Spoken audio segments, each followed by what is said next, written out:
Hi friends, ఇవాళ topic వచ్చేసి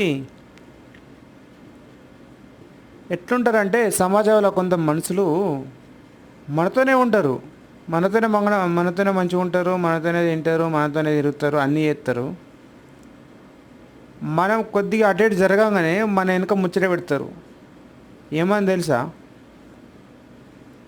వీడు అట్లా, వీడు ఇట్లా, వీనికి వీడు వేస్ట్ కాడు అంటే, మరి అంతలో ఎందుకు తిరుగుతున్నవరా అంటే, ఇక తిరగాలి, వేస్ట్ కాడ అయినా అంతను కొన్ని పనులు అవుతాయి, అట్లా తిరగాలి ఇక అని అట్లా అంటారు.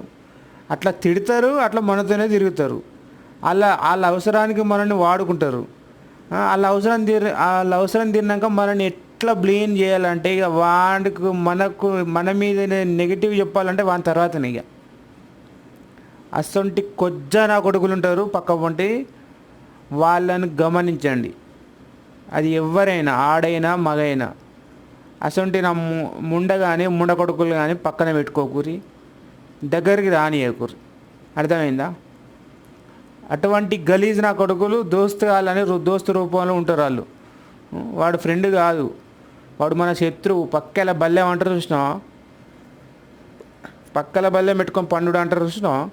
అగో ఆడ అసొంటి బాపది వాడు అన్నట్టు. అసొంటోళ్ళతో జాగ్రత్తగా ఉండండి. అర్థమైందా?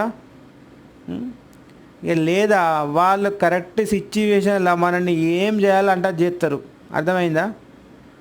వాళ్ళని నమ్ముకొని మన పుస్తకన ఏ చిన్న పని మొదలుపెట్టినా పని గంగల మునిగిపోతుంది. జాగ్రత్త ఫ్రెండ్స్. అటువంటి నమ్మక ద్రోహులు వెంటే ఉండి వెన్ను పొడిచి, రజనీకాంత్ డైలాగ్ ఉన్నది కదా, బద్ద శత్రువైన క్షమిస్తా కానీ వెంటుండి వెన్నుపోటు అని డైలాగ్ ఉంటుంది కదా. అవి గసంటి నా కొడుకురాలు.